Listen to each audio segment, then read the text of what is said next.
ସଜନା ଛୁଇଁ ବେସର। ସଜନା ଛୁଇଁ ଆଳୁ ବେସର ବହୁତ ସୁନ୍ଦର ଲାଗେ। ଆପଣ ବହୁତ ପ୍ରକାର କରିକିରି ଖାଇଥିବେ। ଆଜି ମୋ ତରିକାରେ ମୁଁ ଯେମିତି କରୁଛି ଆପଣ ସେମିତି କରି ଖାଆନ୍ତୁ ଥରେ।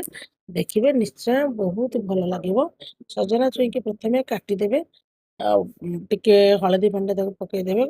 ଆଉ ତାପରେ ଆଳୁକୁ ବି ଧୋଇକିରି କାଟିଦେବେ। ଦିଟା ଯାକ ରେଡି କରିଦେବେ ଆଳୁ ଆଉ ସଜନା ଛୁଇଁ। ତାପରେ ଗୋଟେ କଢ଼ାଇରେ ତେଲ ଗରମ କରିକିରି ସଜନା ଛୁଇଁ ଆଳୁକୁ ଟିକେ ଭାଜିଦେବେ ଲୁଣ ହଳଦୀ ଗୁଣ୍ଡ ଦେଇକିରି। ଆଉ ଆପଣ ଏଇଠି ଯେତିକି ପାଣି ରଖିବେ, ଯଦି ଶୁଖା କରିବେ ତ ଶୁଖା କମ୍ ପାଣି ଦେବେ, ଯଦି ପାଣିଆ କରିବେ ତ ବେଶୀ ପାଣି ଦେବେ। ମୁଁ ଏଠି ତରିବାଲା ମାନେ ଝୋଳବାଲା କରିବି, ତେଣୁ ମୁଁ ବେଶୀ ପାଣି ଦେଇଛି। ଦେଖନ୍ତୁ ତାପରେ ଆ ପାଇଁ ଇଏ ତ ତାର ସିଝୁଥିବ, ଗୋଟେ ମସଲା କରିବା। ମସଲାରେ ଅଦା ଆଉ ତାପରେ ରସୁଣ, ଚିନାବାଦାମ ଭଜା, କଞ୍ଚା ଲଙ୍କା 3ଟା, ମାନେ ମୁଁ ମୋ ହିସାବରେ ପକେଇଛି, ଆପଣ ଆପଣଙ୍କ କ୍ୱାଣ୍ଟିଟି ହିସାବରେ ନେବେ। ତାପରେ ଏଠି ଯୋଉ ହୋମମେଡ୍ ଗୁଣ୍ଡ ଏଠି ମୁଁ 3 ଚାମଚ ପକେଇଲି। ଆପଣ ଇଏ ଗୁଣ୍ଡଟା ମୁଁ ମୋ ୟୁଟ୍ୟୁବରେ ଦେଇଛି, ଆପଣ ସେଥିରୁ ଦେଖିକିରି ବି କରିପାରିବେ। ତାପରେ 3ଟା ଟମାଟର ମୁଁ ନେଇକି ପେଷ୍ଟ କରିଦେଇଛି।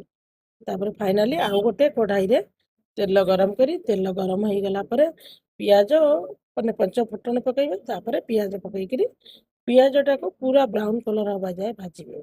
ଆଉ ପିଆଜ ଯେତେବେଳେ ଭାଜି ହେଇଯିବ, ଆପଣ ସେ ମସଲାକୁ ପକେଇକିରି ତ ସନ୍ତୁଳିବେ। ମସଲା ବି କଷେଇବେ। ମସଲାରେ ଟିକେ ପାଣି ଦେଇଦେବେ, ପୋଡ଼ିଯିବ। ତାପରେ ପାଣି ଦେଇକି ସନ୍ତୁଳିବେ। ମସଲା କଷେଇ ହେଇ ଆସିଲେ ସେଥିରେ ରେଡ୍ ଚିଲି ପାଉଡର ପକେଇବେ, ଯୋଉଟାକି ରାଗ ନଥାଏ, କଲର ଥାଏ। ଠିକ ଅଛି। ତାପରେ ଏ ଯୋଉ ସିଝୁଥିବା ଯୋଉ ପରିବା ନା, ଏ ତ ରେଡି ହେଇଗଲାଣି ଅଲରେଡି।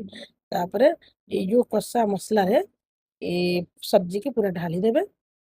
ଢାଳିକିରି ମାନେ ବେଶୀ ଲାଗିବନି ଟାଇମ୍, 3-4 ମିନିଟ୍ ଘୋଡେଇକିରି ରଖିଦେବେ। ଏଇ ଯୋଉ ମସଲା ସବୁ ଆଳୁ ଆଉ ସଜନା ଛୁଇଁ ଯେମିତି ପୁରା ପିଇଯିବ।